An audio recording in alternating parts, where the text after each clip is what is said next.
आपण पोलीस दलाची पुनर्रचना केलेली आहे। त्या पुनर्रचनेनंतर आपण एकूण पोलीसमध्ये 2,30,277 पद आहे। यापैकी 2,06,047 पद भरलेली आहेत। 24,230 पद ही रिक्त आहेत। यापैकी जवळपास 16,607 पदांची भरती प्रक्रिया ऑलरेडी सुरू आहे। त्यामुळे पहिल्यांदा अशी परिस्थिती आहे की जवळजवळ जेवढी पद तेवढी माणसं सातत्याने आपण भरतो आणि पोलीस मध्ये कमीत कमी वॅकन्सी आहे।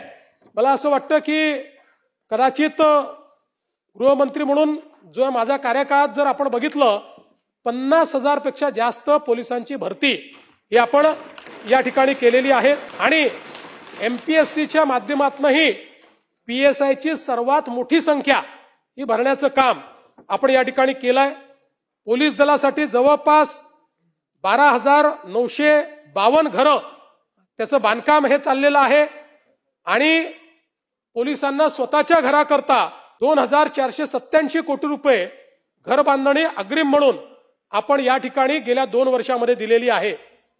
आणि आमचे कालिदासजी आहेत का? बसले आहेत। त्यामुळे कालिदासजींचा जो आग्रह असतो विशेषतः पोलिसांच्या करता आपण मुंबई सारख्या ठिकाणी मालकी हक्काची घरं मिळाली पाहिजेत। बीडीडी साहित काहींना मिळाली, आता उर्वरित पोलिसांना वाटतं आम्हालाही मिळाली पाहिजे।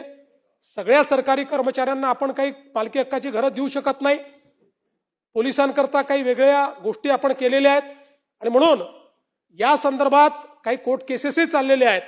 पण आपल्याला पोलिसांना मालकी हक्काची घरं कशी देता येतील, टप्प्याटप्प्याने देऊ, काही प्रमाणात देऊ, पण ते कशी देता येतील या संदर्भात एक उच्चस्तरीय समिती आम्ही तयार करतो आहोत आणि पुढच्या 3 महिन्यामध्ये या समितीचा अहवाल आम्हाला प्राप्त होईल आणि त्यानंतर त्याही संदर्भात जी कारवाई आहे ती कारवाई आपण निश्चितपणे या ठिकाणी करू। आपण जर बघितलं तर 2025 साली जवळपास 24 नवीन पोलीस स्टेशनची आपण निर्मिती केली।